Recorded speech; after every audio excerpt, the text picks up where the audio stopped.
Sejam muito bem-vindos a esse vídeo que a gente vai falar da terceira parte do primeiro capítulo do livro Jesus e a Logoterapia. Se você já perdeu o primeiro e o segundo vídeo dessa série, corre aqui e vai lá assistir, porque para você entender melhor essa terceira parte, você poderia lá assistir os dois, e se você tem o livro, né, leia esse primeiro capítulo completo, mas também se não assistiu, fica aqui e assiste esse, depois você volta e assiste aqueles, não tem problema.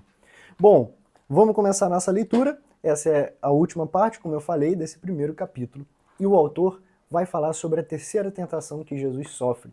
E essa terceira tentação, sofrida por Jesus e também por nós, lembrem-se sempre disso, a figura é Jesus aqui, a tentação é que ele sofreu, mas é a mesma que eu e você sofremos todos os dias na nossa vida. E essa tentação é aquela de se eximir da responsabilidade pessoal, mais insidiosa do que as duas anteriores, ou seja, aquela que nos espeta mais, aquela que talvez nos empurre mais para baixo. Essa tentação assumiu proporções alarmantes, especialmente na cultura estadunidense, que é tão absolutamente dominada pelo determinismo psicológico e sociológico. Sem dúvida, a forma específica que a tentação assume para nós tem pouco a ver com lançar-se do pináculo do templo, mas o princípio é igualmente válido. Para nós, a tendência específica é justificar o nosso comportamento presente considerando consequência de um trauma lamentável sofrido na infância, de um relacionamento conturbado com os pais ou da pouca atenção recebida. O que ele está dizendo? Quantas vezes a gente abre mão da nossa responsabilidade, a gente quer terceirizar isso, mas culpando a nossa infância, culpando os nossos pais, os relacionamentos que não deram certo na nossa vida.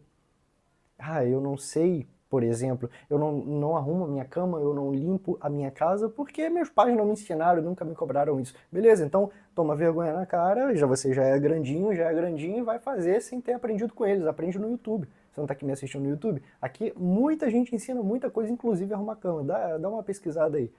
Agora eu tô pensando, eu nunca pesquisei, mas eu tenho certeza que tem. Pode ver.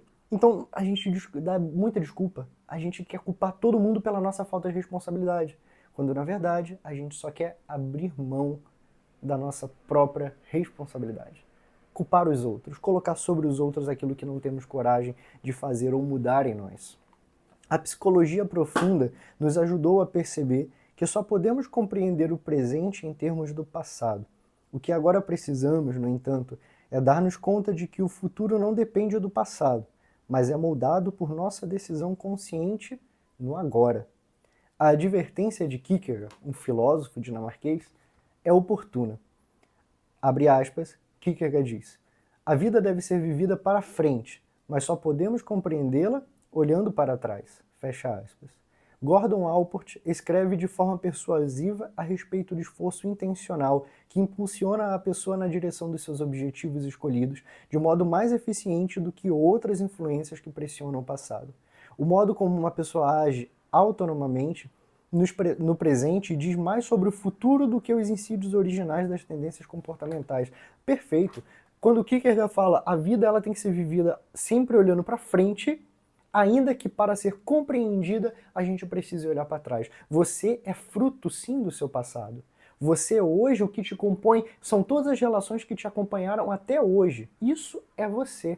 Mas o que você vai ser não está determinado a tudo isso que você viveu e experimentou até hoje. Pensem, determinação. Existe a determinação, existe a possibilidade. É possível que você seja um fruto terrível de todas as tristezas e sofrimentos que viveu até hoje. É possível, mas não é determinante. E já que é possível, essa possibilidade ela pode não acontecer quando você se responsabiliza pelo seu hoje, pelo seu agora. Quando você consegue olhar para o seu passado, para a sua vida, para tudo que deu errado até hoje, mas você consegue olhar com um olhar de maturidade, com um olhar de consciência que muitas vezes, principalmente em relação aos pais, fizeram conosco aquilo que eles achavam que era certo, por falta de conhecimento. Porque eles não tinham o acesso que nós temos. Eles não tinham a possibilidade de leituras como nós temos hoje. Pensem sobre isso. Continua o autor. O homem é responsável por suas escolhas. De fato, o traço mais característico do ser humano é a responsabilidade. Além de todas as influências condicionantes, A vida do homem desenrola-se à medida em que ele exerce a sua liberdade de tomar decisões conscientes. Sim, você é livre para fazer qualquer besteira, para decidir. Sempre você vai estar tomando uma decisão. Essa decisão ela pode ser consciente ou inconsciente. Quanto mais responsável você for, quanto mais você poder analisar o cenário e decidir, mais responsável e consciente você será. Jesus não transferia para Deus, para seus pais ou para terceiros a responsabilidade que por direito lhe cabia. Ele exerceu o seu direito humano de aceitar a responsabilidade pelas consequências de suas ações. E ao fazê-lo ele, também definiu o padrão para a nossa vida. O mundo religioso oferece um corretivo muito necessário para algumas tendências perniciosas que hoje se alastram no mundo terapêutico. O médico terapeuta é intensamente treinado para assumir responsabilidade pessoal pela saúde do seu paciente, mas é comum ele transmitir ao paciente muito pouco dessa atitude responsável com a vida. No geral, o mundo terapêutico mantém-se indiferente com a relação ao modo como o paciente vê a sua vida. A insistência de Frankl em se assumir responsabilidade pelo que se é e pelo que se pode vir a ser, então é uma mudança oportuna com relação a grande parte do determinismo que o mundo da terapia ensinou, mesmo que quase sempre inadvertidamente. A lição de Frankl corresponde perfeitamente à atitude responsável de Jesus. Gente, isso daqui é maravilhoso. O terapeuta, o psicólogo, o pai, a mãe, o professor, qualquer pessoa que tenha uma autoridade sobre alguém, qualquer pessoa que seja um sinal de acolhimento, que as pessoas vão lá te pedir ajuda, você precisa, necessariamente, ajudar essa pessoa a mudar a sua visão para o mundo real, para a vida real. Não adianta você, o que ele está falando, os terapeutas são treinados para esse olhar. E não adianta você simplesmente escutar, acolher dando um abraço ou falando algumas palavras, sem também treinar esse seu paciente, esse seu aluno, esse seu filho, sua filha. Não adianta você não treinar a visão deles para a vida, para o futuro, para reconhecer a sua responsabilidade, as suas potencialidades. Não adianta. Sem isso, o nosso trabalho é em vão.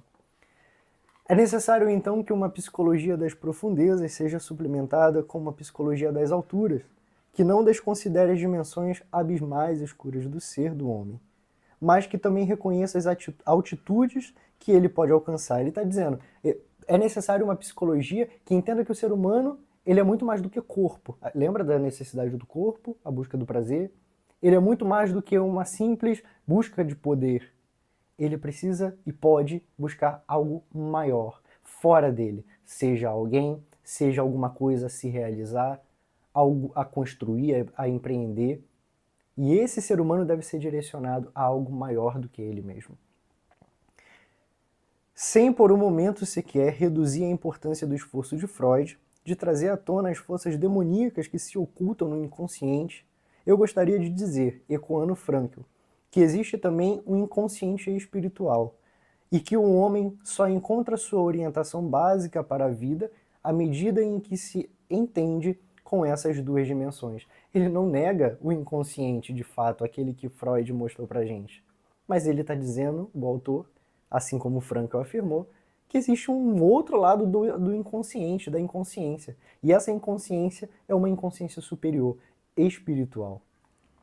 Numa conversa com o Luigi Biswanger, Freud teria dito, sim, o espírito é tudo. A humanidade sempre soube que possui um espírito. Eu precisava mostrar que existe também instintos. E essa noção de espírito é anterior a Freud, veja. Isso daí todo mundo já sabia. Frankl precisava mostrar o lado negativo, o lado que nos atormenta interiormente. Reconhecer a importância do trabalho de Freud, especialmente para a sua época, é essencial, mas é igualmente importante perceber a necessidade de ir além dele em busca de uma perspectiva adequada com relação à vida. Com muita propriedade, Frankl assim se expressa. Em vez de dizer que um homem é um animal sublimado, podemos demonstrar que ele esconde dentro de si um anjo reprimido. E esse anjo, gente, um anjo reprimido, ele tem asas e ele pode voar para além das alturas, né? É na atmosfera de uma psicologia das alturas que termina a experiência das tentações. De que forma melhor o resultado poderia ser registrado do que dizendo que os anjos de Deus se aproximaram e puseram-se a serviço dele? Quando foram tomadas decisões fundamentais sobre a orientação de vida, quando foi escolhida uma geração que mantém a vida da pessoa aberta a Deus e, por consequência, aos valores supremos da vida, uma sensação de contentamento sereno preenche o coração. Uma sensação tão diferente da angústia da luta espiritual quanto são os anjos diferentes do diabo. Esse foi o primeiro capítulo, essa foi a nossa leitura.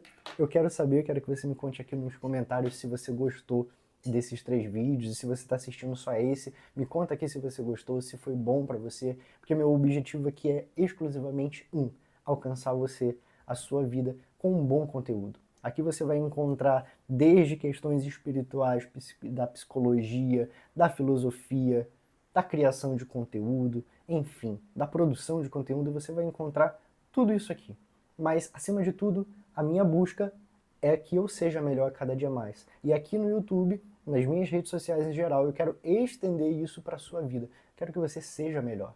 E se você quiser me acompanhe para que juntos sejamos melhores, para um mundo melhor, em busca de sentido. Bom, se você ainda não é inscrito no canal, se inscreve, compartilha esse vídeo com alguém que eu tenho certeza que está precisando pensar sobre isso.